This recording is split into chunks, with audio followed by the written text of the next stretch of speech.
예수님이 말씀하신 말씀 중에서 이처럼 충격적인 말씀이 많지는 않습니다. 때로는 예수님께서 우리에게 말씀하시고 가르치고 비유하신 말씀들 중에 이처럼 듣는 사람에게 혼란을 주는 말씀도 많지 않습니다. 그 말씀이 이런 말씀입니다. 부자가 천국에 들어가는 것이 얼마나 힘들지 모르겠다고. 지나가는 말로 그 많은 군중들이 있는 그런 자리에서 들으라는 뜻이 불쑥 내뱉었던 예수님의 말씀입니다. 군중들이 의아해 생각하고 있는 것을 알았던 예수님은 하나 더 앞서 나가십니다. 그리고 훨씬 더 인상적인 비유의 말씀을 하십니다. 잘못하면 마주 알레고리처럼 해석이 가능한 단어이지만 이렇게 말씀하십니다. 부자가 하늘에 들어가는 것이 얼마나 어려운가 하면은, 들어봐, 낙타가 바늘기로 들어가는 것이 차라리 쉬운 거야. 그러니까 부자가 천국에 들어간다는 것은 불가능하다는 이야기고 있을 수 없다는 이야기로 이 비유로 세기를 박습니다. 코끼리가 차라리 바늘기로 들어가는 것이 더 쉽지, 아마도. 이렇게 한 사건을 종료하면서 예수님의 말씀이 마무리가 됩니다. 누가복음을 계속 강해하면서 느끼는 것이, 분명히 오늘의 설교의 주제는, 또는 본문의 주제는 영생을 갖고 시작했지만은 결국은 그 문제와 연결되는 또 다른 세속적인 문제 혹은 물질적인 문제와 매우 밀접한 관계를 갖고 있다는 것입니다. 그리고 그것은 예수님의 사역 3년 속에서 거듭 반복되고 언급되는 말씀이기도 합니다. 그래서 부담도 되고 또는 혹시라도 언짢을 것 같은 불쾌함도 있을 것 같은 그런 또다시 물질의 이야기라서, 그러나 주제는 물질이 아니라는 것은 분명한데, 영생인데, 예수님은 지금 예루살렘을 향하여 올라가시고 계십니다. 마지막 십자가를 앞에 두고 누가복음을 기록한 누가는 이것을 여정이라고, 전이로 기록하고 있고 마치 여행 일지처럼 우리에게 전달하고 있습니다. 이 말씀을 들은 군중들도 혼란스럽고 당황했었죠. 뭐야? 부자는 하늘에 가면은 안 된단 말이야? 못 들어간단 말이야? 아브라함도 이삭도 야곱도 요셉도 부자였지 않는가? 이거는 하나님의 축복 아니었는가? 다윗과 솔로몬도 엄청난 부자였는데 그건 하나님의 축복 약속하신 게 아닌가? 부자가 천국에 들어갈 수 없다라고? 전통적으로 유대인들은 당연히 부자는 하나님의 축복으로 생각했었고, 가난한 것은 저주요, 징계요, 때로는 무능력과 무책임한 것으로 사람들에게 비난받기도 했었던 것이 전통적인 관습이기도 합니다. 그런데 예수님 말씀하셨습니다. 부자가 천국에 들어가는 것이 어렵다고.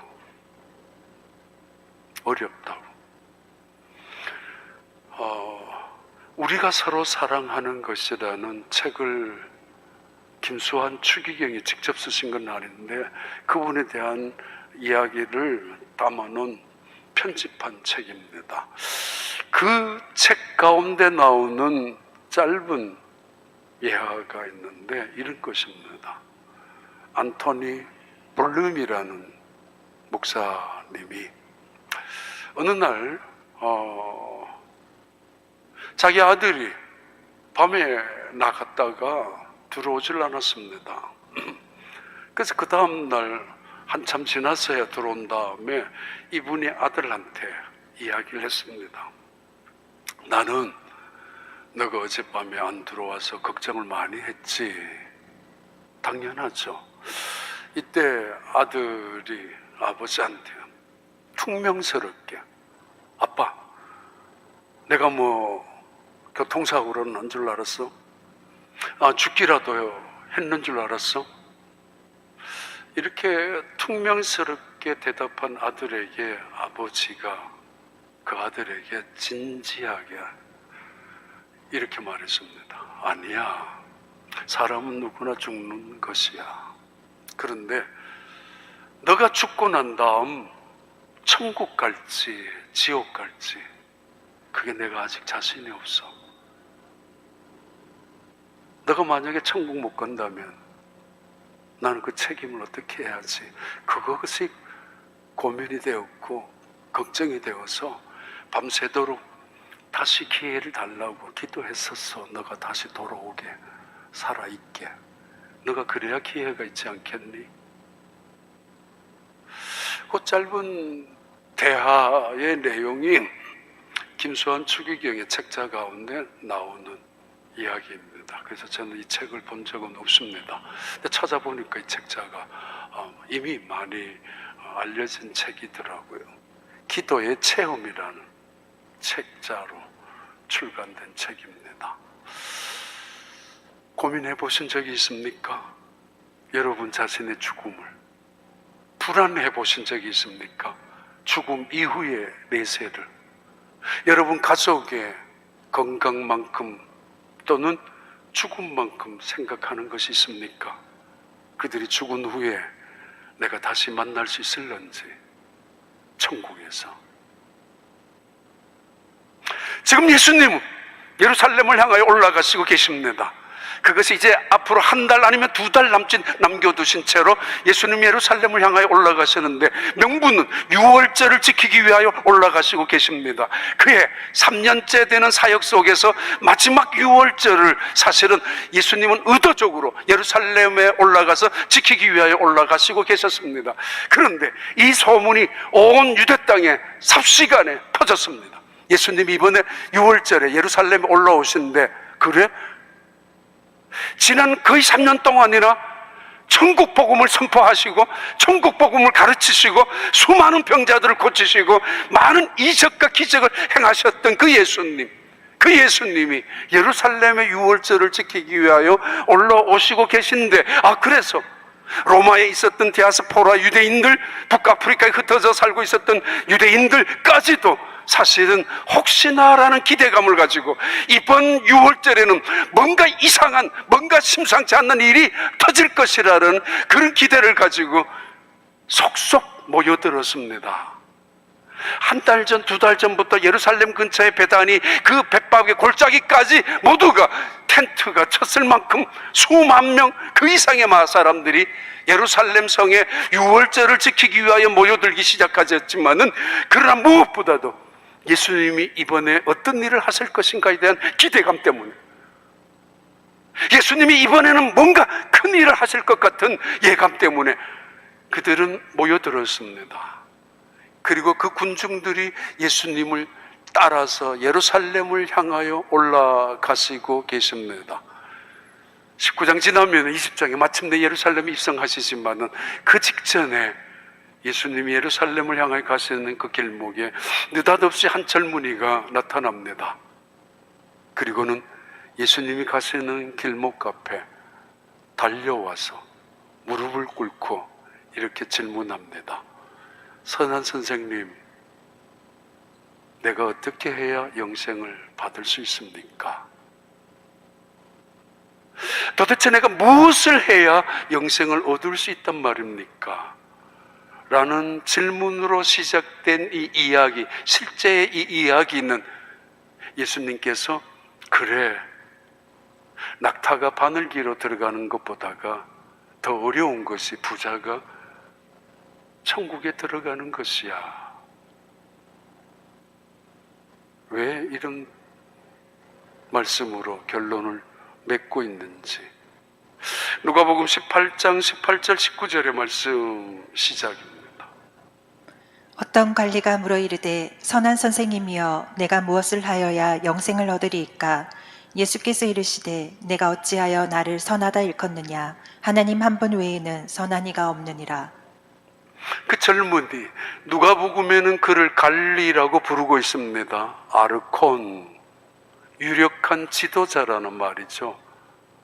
사회적으로 명망 있는 유력한 인사라는 뜻의 그는 관리입니다. 백성 중에 한 사람이 아니었습니다. 유력한 인사, 지도급의 인사 중에 한 사람이 예수님께 찾아왔습니다. 그리고 마태복음에는 그는 젊은이라고, 청년이라고, 30대 좌우 안팎의 그 청년이라고, 그 젊은이의 정보를 우리에게 제공하고 있고, 마가복음은 이 젊은이가 큰 돈을 갖고 있는 부자라고, 부자입니다. 부족한 것이 없습니다. 누릴 거 누리고 살아가고 있는 사람입니다. 관리입니다. 사람들에게 존경받고 있고, 그리고 유력한 지도자급으로 어디를 가든지 자기 자리는 언제나 따로 있는 사람입니다. 그리고 그는 부자입니다. 젊었습니다. 근데 그가 예수님께 찾아옵니다. 영생의 문제 때문입니다. 젊은이가 벌써 죽음의 문제를 생각하고 있다는 사실도 매우 기특하기까지 하다고, 그래서 그를 사랑하는 마음으로 예수님이 바라보시고도 계시지만은, 이 젊은 사람이 예수님께 쫓아와서 니고데모와는 다르게 그 수많은 군중들이 보는 앞에서 공개적인 자리에서 갈릴리 출신의, 사실은 자기와는 격이 다른 그 예수님 앞에 무릎을 꿇고 영생에 대한 질문을 던지고 있다는 이야기는 그가 얼마나 겸손한 사람인가, 또는 하나님에 대한 얼마나 진심으로 목마르고 있는가에 대한 표현을 해주고 있는 표현 중에 하나입니다. 이때 상황을 마가복음에서는 아주 긴급하게 그가 어떻게 행동을 취하고 있는지, 같은 복음서이지만 이렇게 설명합니다. 10장 17절.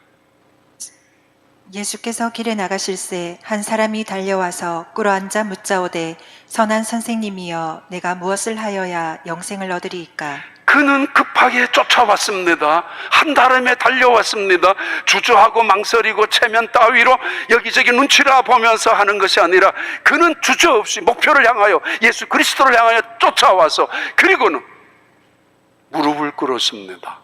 성경적인 용어, 이건 언제나 예배라는 용어와 동일하다고 그랬죠.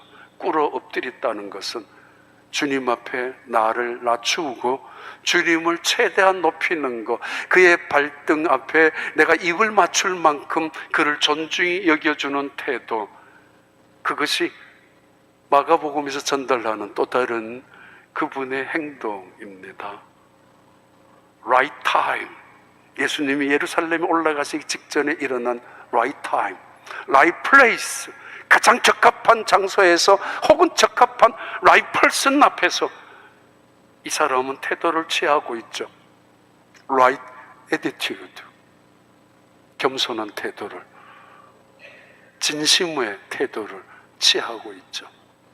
그만큼 부자이고 그만큼 대단한 관리이지만은, 그리고 그는 right question, 가장 인생의 중요한 질문을 던지고 있습니다. 내가 무엇을 해야 영생을 얻을 수 있습니까? What shall I do? To enter kingdom of God. 아니면 eternal life. 어떻게 해야만, 무엇을 해야만, What shall I do? What I must do? 내가 무엇을 해야만 영생을 얻을 수 있습니까? 이만한 태도와 이만한 질문을 갖고 살아간다는 거 쉽지 않습니다. 그래서 예수님께서 말씀하셨잖아요. 이미 부자가 천국에 들어가는 것이 쉽지 않다고. 얼마나 쉽지 않다고. How hard it is for the rich enter of kingdom of God. 얼마나 힘든지 몰라, 부자가 되면은.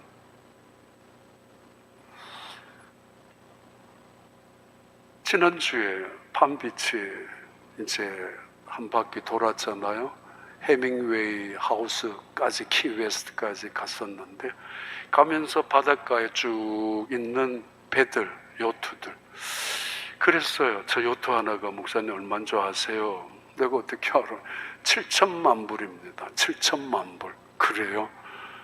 저거 누가 주인인데 대부분 젊은 사람들이라고.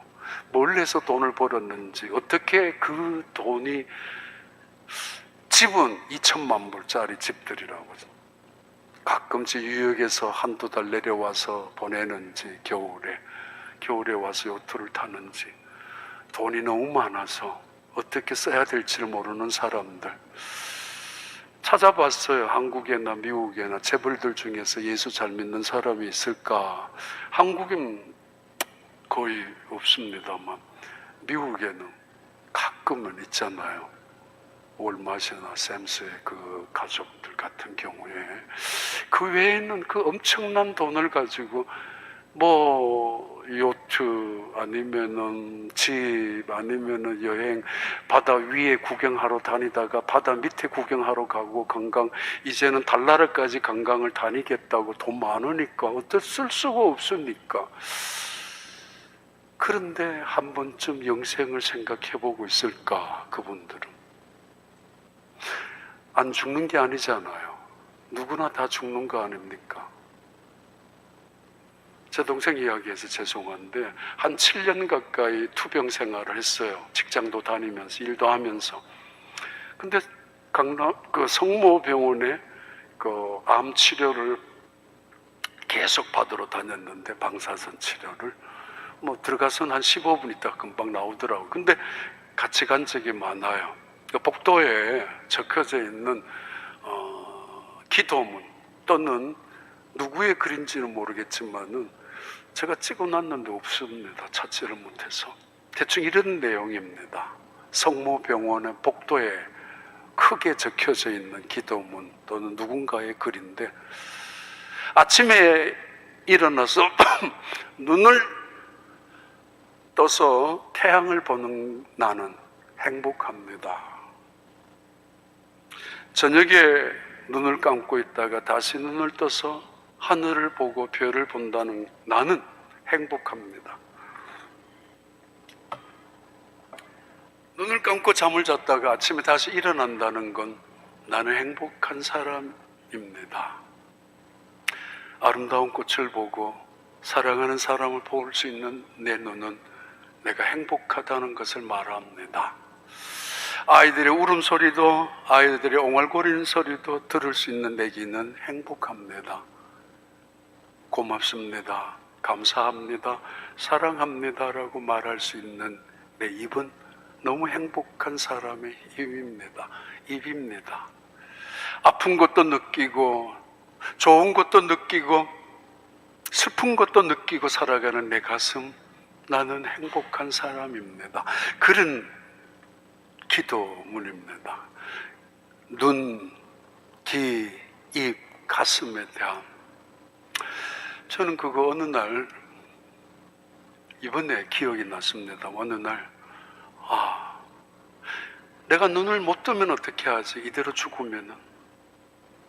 내가 이제 더 이상 귀를 듣지 못하고 말도 하지 못한다면 힘이 없어서 눈꺼풀 하나가 천근만근 바위덩어리보다 더 무거운 눈이 되고, 눈썹이, 또는 입을 못 떼어서 말을 하지 못하잖아요. 그런 지경이 오죠, 누구에게나. 그때는 어떻게 하지? 나는 행복합니다 말할 수 있어서, 볼 수 있어서 감사합니다, 의미는 알죠. 그러나 어느 날 내가 죽는다면 죽음 이후에 나는 천국에 속한 사람인지 지옥에 속한 사람인지 생각해 봐야 되지 않습니까? 수천만 불을 갖고 요트를 타고 다니고 수천만 불짜리 집에 산다고 할지라도 죽는 건 똑같이 죽습니다. 고민을, 이 젊은이는 다른 사람들과는 다르게 고민을 하고 있었다는 것입니다. 죽음에 대해서, 영생에 대해서. 그래서 시작합니다. 내가 어떻게 영생을 받을 수 있습니까?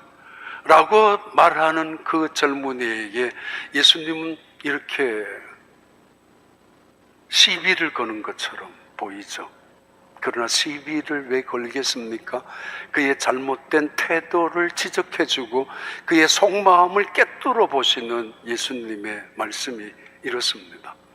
너 방금 나한테 선한 선생님이라고 했니?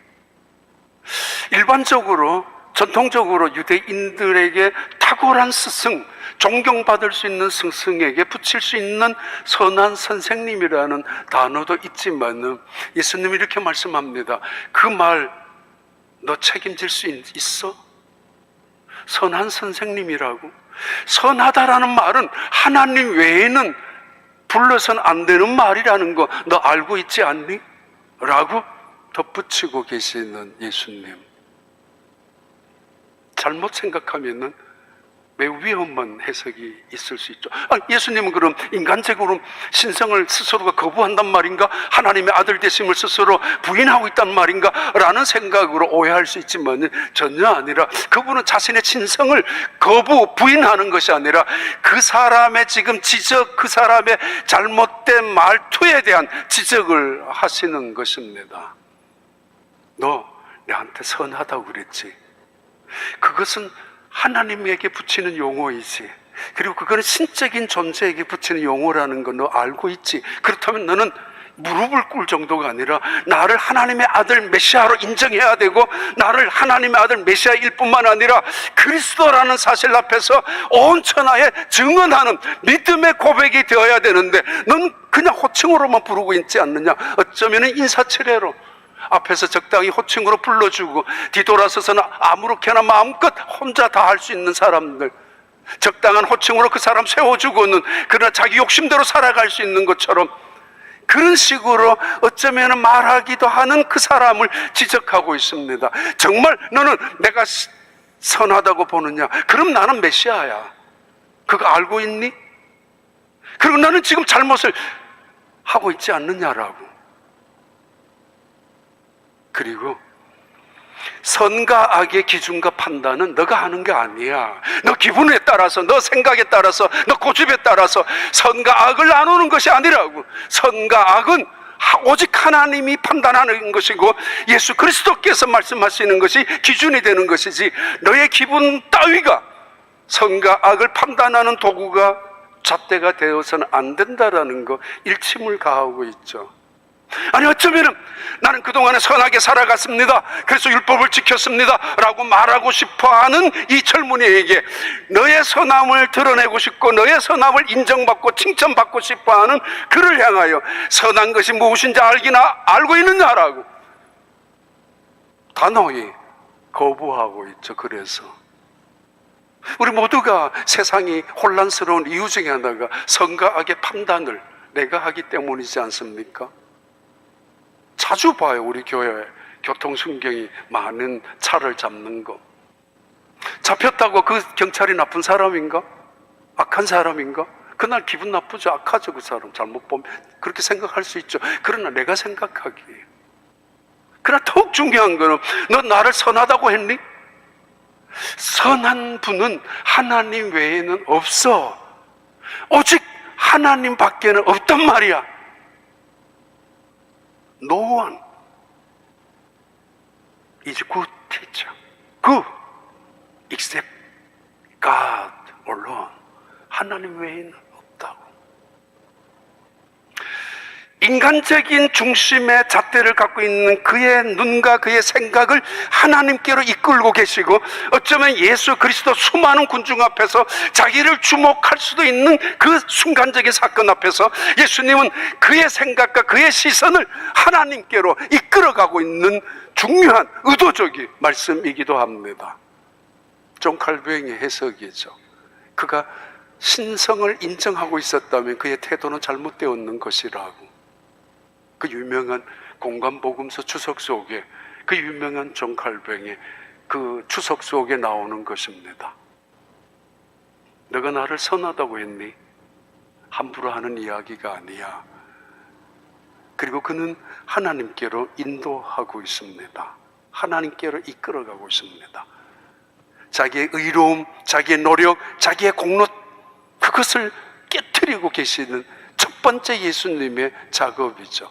교정시키고 코렉션을 시켜주고 있는 장면이죠. 그래서 예수님이 묻습니다. 영생을 얻고 싶어 왔다고? 그래. 그러면서 마가복음 10장 17절 읽고 지나갈까요?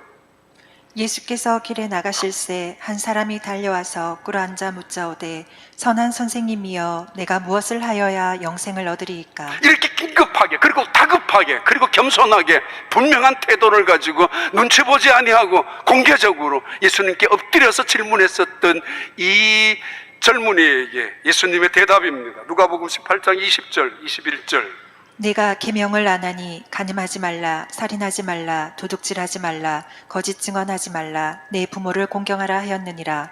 여짜오되 이것은 내가 어려서부터 다 지켰나이다. 미츠바라는 단어가 히브리어 속에 나오는 단어인데 하나님의 아들, 율법의 아들, 가르침의 아들을 말합니다. 유대인들은 어렸을 때부터 율법, 토라를 배우고, 그리고 12살 때는 정확하게 성인식을 거쳐서 13세가 되면은 그들의 이름을 율법의 아들이라고 부르기 시작합니다. 나는 율법의 아들 아닙니까? 어렸을 때부터 다 지켜왔습니다. 예수님 물었잖아요. 너 영생을 받기를 원하느냐고. 그래, 그러면 율법을 아니? 예, 나는 율법의 아들인데요. 다 지켜왔다고. 그래? 간음하지 말라, 살인하지 말라, 도적질하지 말라, 내 이웃을 위해서 거짓 증거하지 말라, 그리고 내 부모를 공경하라. 이거 다 지켰어? 구체적으로 모세의 율법에 두 판이 있다면 다른 한 판의 이야기만 지금 묻고 계십니다. 물론 도덕적이고 윤리적인 사회적인 규범에 대한 율법을 묻고 계십니다.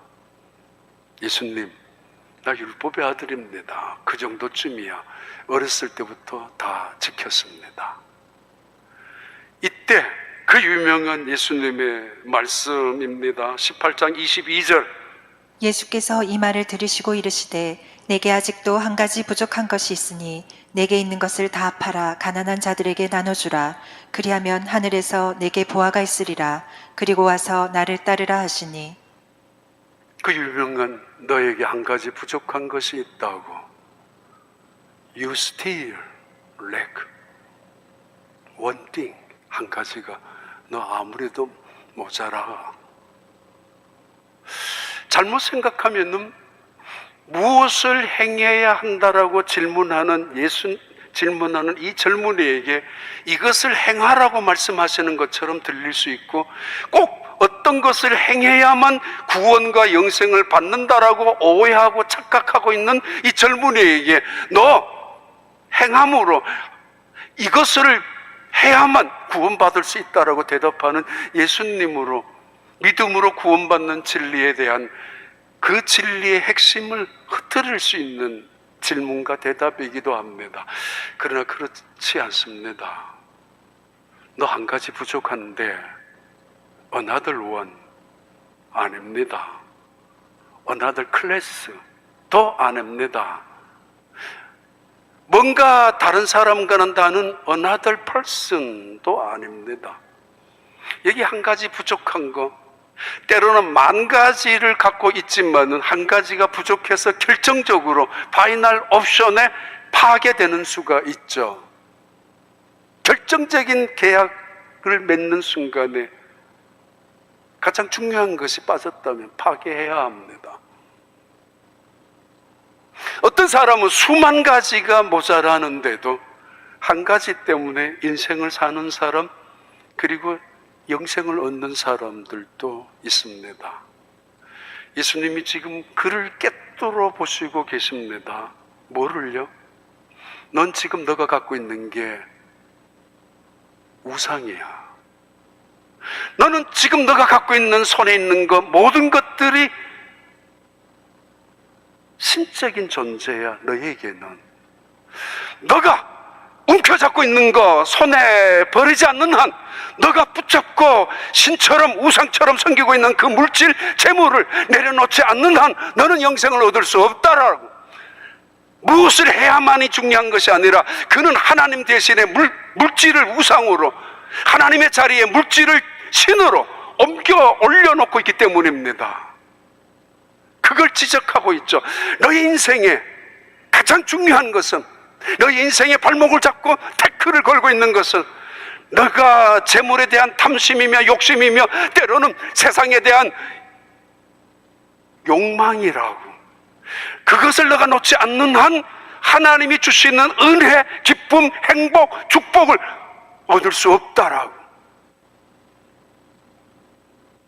무엇을 해야 구원을 받는 것이 아니라 이건 선택의 문제입니다. 이 사람은 지금 잘못 묻고 있어요. 내가 무엇을 선택해야, 어느 길을 선택해야 합니까? 라고 물었어야 하는데 나는 무엇을 더 해야 합니까? 라고 묻고 있는 이 젊은이, 이 청년, 이 부자에게 예수님 말씀합니다. 넌 한 가지 부족한 것이 있다고. OT, the only one, the one, 바로 그것.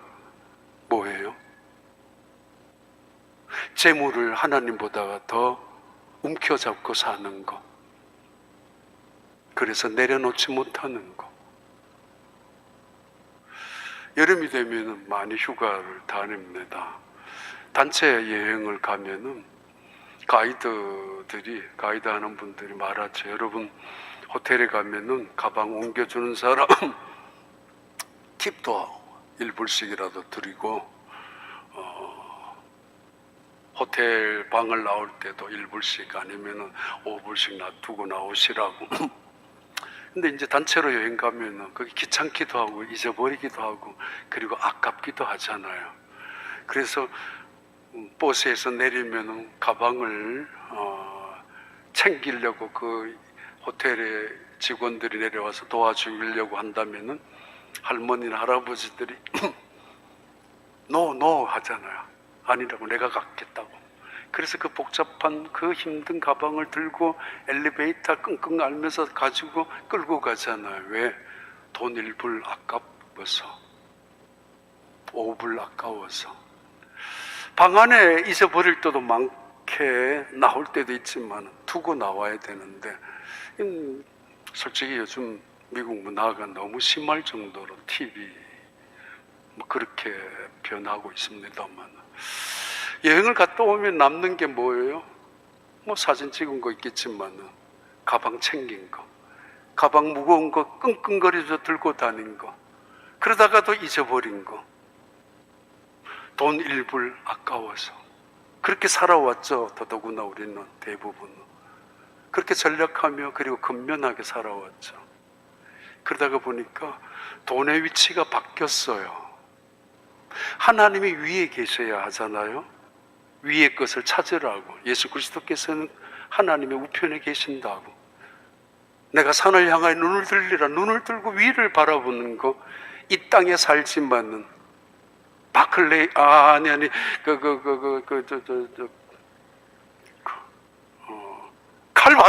칼바르트의 이야기죠. 성경을 읽는다는 것은 땅의 것이 닫히고 하늘의 문이 열리기 시작하는 것이 성경을 읽는 중요한 목적이라고. 그 대단한 신학자 이야기죠. 성경을 읽는다는 것은 땅의 이야기가 아니라 하늘의 이야기가, 하늘의 문이 열리고, 그리고 하늘의 문이 열리면서 땅을 어떻게 살아가는가, 그 지혜를 얻는 것이 성경이라고. 어떤 사람 가끔씩 봐요. 장례식에 아버지 돌아가시고 어머니 돌아가신 장례식장에 가족들이 큰 소리를 냅니다. 때로는 커튼을 닫아놓고 때로는 다른 방에서 소리를 치면서 싸웁니다. 부주, 조의금을 어떻게 나누는 건지. 오빠 이건 내 거야. 그 사람이 내보고 줘 했지. 형님 이건 내 겁니다. 야, 그래도 내가 나를 보고 왔지 니를 보고 왔니? 이러다가 싸우다가 아버지의 영정 앞에서, 어머니의 죽음 앞에서 그 돈 때문에 싸우는 유족들, 가끔 봤죠.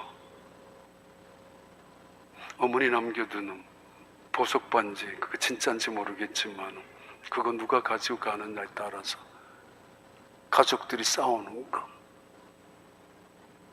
그 부모님의 가슴이 얼마나 아팠을까요? 내 가족들이 돈 가지고 싸우는 거. 돈이란 머리 위에 올려놓으면 안 됩니다. 그러면은 하나님이 위에 계시면은 하나님의 품성, 하나님의 말씀이 내 가슴을 타고 내려오고 내 발 아래까지 내려와서 돈을 통제하고 조절하고 움직일 수 있는 지혜가 생기는데, 돈이 위에 오면은 머리 찌끈찌끈하게 아프고 돈의 속성이 내 가슴을 지배하고 돈의 속성이 내 발까지 내려오면은 안 보이는 법입니다. 내 머리 위에 하나님, 내 눈앞에 사람이 사람을 보아야 되잖아요. 이야기했잖아요. 아바타 두 번째 영화 인사말 바다 종족의 I see you. 난 당신을 보고 있습니다. 인사라고. I see you. 사람이 사람을 바라보는 거, 눈으로 그의 아픔도 그의 슬픔도 때로는 외로움도 그의 상처도 보듬어 줄 수 있는, 내가 당신을 보고 있습니다. 인격과 인격에. 돈은 발 아래 두는 것입니다. 그래서 몇십 년을 믿으면서도 이 돈 문제 하나 머릿속에 올려놓고 가슴 속에 묻고 살아가는 사람들 보면 정말 안타까울 때가 많습니다. 그래서 병들고, 그래서 신앙생활에도 떳떳하지 못하고, 때로는 내 눈으로 사람을 봐야 되는데 눈앞에 보이는 게 없어요. 돈밖에 안 보여요. 그래서 사람을 멸시하고 깔보고, 그래서 그 발로 짓밟기도 하고, 그래서 발 아래, 초대교회에는 물질을 발 아래 두고 살았잖아요. 그런데 부자들은 사람이 안 보이니까, 사람이 발 아래 있으니까 밟고 사는 거죠. 너 그렇게 살아서 되겠니? 예수님 지금 그 말씀을 하시고 계십니다. 너에게 한 가지 부족한 것이 있어. 돈은 발 아래 두는 거야. 그럴 때 비로소 하나님도 사람도 보이게 되고, 그럴 때 하나님은 복에 복을 더하시기도 하죠. 찬양대 찬양처럼 내 영혼이 잘된 같이 범사에 잘되기, 그 범사에는 내 육체의 강건함, 때로는 물질적인 부유함도 포함될 수 있겠죠. 마태복음 19장 20절 21절 볼까요? 그 청년이 이르되 이 모든 것을 내가 지켰사온데 아직도 무엇이 부족하니이까? 예수께서 이르시되 내가 온전하고자 할진대 가서 내 소유를 팔아 가난한 자들에게 주라. 그리하면 하늘에서 보화가 내게 있으리라. 그리고 와서 나를 따르라 하시니. 하나님은 자주 말씀하셨죠. 남겨두지 말라고. 그거 썩는 법이라고. 시간이 지나면 옷도 떡도 다 썩잖아요. 못 입잖아요. 그건 하나님의 사랑을 의심하는 것이죠. 그리고 숨겨두지도 말라고 하셨죠. 하나님 너무 싫어하는 거죠. 그건 하나님의 능력을 불신하는 불신앙이기 때문입니다. 카인의 죄를 아시죠? 아간의 범죄를 아시죠? 아나니와 삽비라의 범죄도 잘못도 아시고 있지 않습니까? 남겨두려고, 숨겨두려고, 내 몫으로 움켜잡으려고, 이거 없으면 못 사는 것처럼 생각했다가 결국은 하나님께서 말씀하셨죠. 너 그것이야. 그것 때문에 너는 망하는 것이야. 너에게 한 가지 부족한 것, 그것이 너의 인생을 불행하게 만들고 괴롭게 만들고 그리고 끊임없이 실패하게 만드는 것이 바로 그것이야. 하나님보다 더 사랑하는 것, 그것이 우상이 되는 것. 아브라함에게 돈을 내라는 것이 아니었고 아브라함에게는 이삭을, 하나님이 원하시는 한 가지, 때로는 결정적인 것을 의미하고 있지 않습니까? 이때 대답이, 그리고 마지막 결론이 나오죠. 누가복음 18장 23절에서 27절. 그 사람이 큰 부자이므로 이 말씀을 듣고 심히 근심하더라. 예수께서 그를 보시고 이르시되 재물이 있는 자는 하나님의 나라에 들어가기가 얼마나 어려운지 낙타가 바늘기로 들어가는 것이 부자가 하나님의 나라에 들어가는 것보다 쉬우니라 하시니 듣는 자들이 이르되 그런즉 누가 구원을 얻을 수 있나이까 이르시되 무릇 사람이 할 수 없는 것을 하나님은 하실 수 있느니라. 부자가 천국에 들어가는 것이 정말 어려워. 아니, 군중들이 따라가던 군중들이 사실은 위로받고 싶었고 소망을 얻게 싶었고 예수님이라면 이 세상을 새롭게 바꿀 줄 알았고 기대하고 따라왔는데 더 부자가 되고 싶고 그게 꿈이잖아, 소망이잖아, 누구에게나. 그래서 존 파이퍼 목사님은 돈은 잘못된 건 아니지만 위험한 것이라고 지적했죠. 왜? 우리가 돈에는 약하기 때문에. 왜요? 그래서 이 물질이라는 것은 우리의 육체를 파괴하고 뿐만 아니라 우리 영혼을 파괴하는 무서운 실체가 돈이라고. 그래서 돈은 위험한 것이라고. 예수님이 가서 팔으라고, 나눠주라고, 그리고 나를 따르라고 했던 이 말씀 앞에서 제자들이 깜짝 놀랍니다.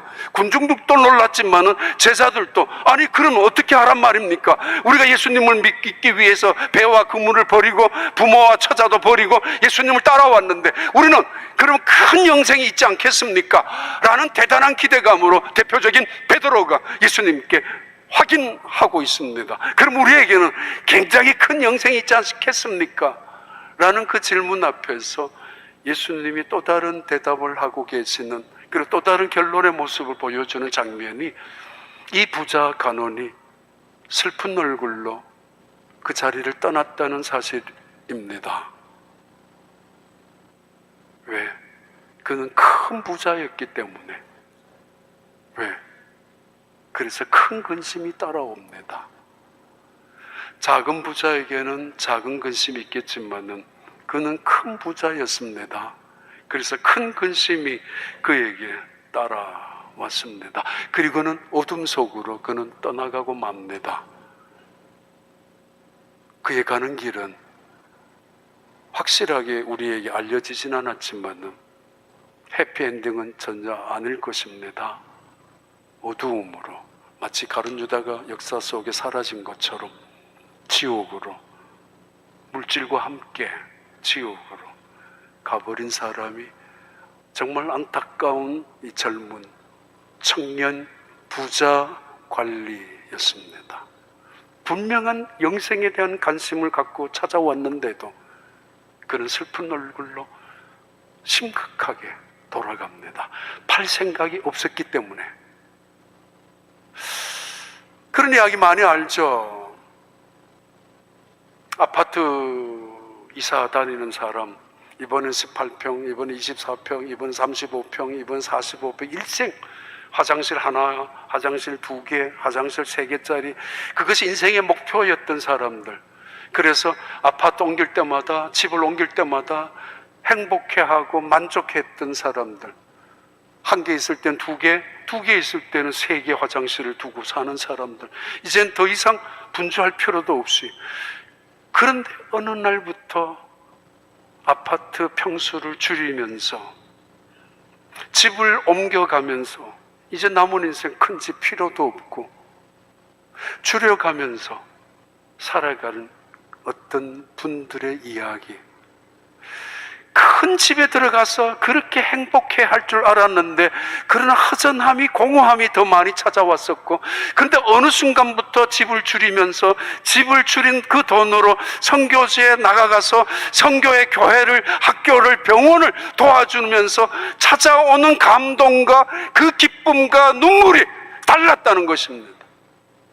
다르죠. 달라야 하죠.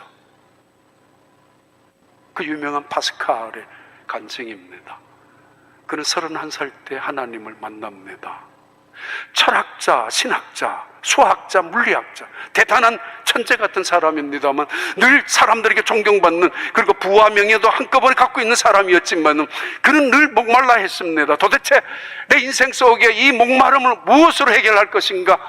이 허전함을, 허무함을 어떻게 채울 것인가? 요한복음을 읽어 나가다가 요한복음 14장, 15장, 16장 그리고 17장을 읽으면서 드디어 그는 고백하고 찬양하기 시작합니다. 영생이란 하나님을 아는 것이며 영생이란 예수 그리스도를 영접하는 것이라고 요한복음 17장 3절부터 읽어 나가면서 그는 눈물을 흘리기 시작하고 그 영생을 소유하는 사람으로 이렇게 고백합니다. 사람의 마음에는 하나님께서 만드신 공간이 있는데 세상의 어떤 것으로도 채워지지 않는 것이라고, 하나님으로만 채워야 할 수밖에 없는 공간으로 만들었기 때문이라는 것입니다. 그래요. 주님 말씀합니다. 너에게 한 가지 부족한 것이 있어. 다른 건 몰라도 넌 이건 끊어야 돼. 버려야 돼. 해결해야 돼.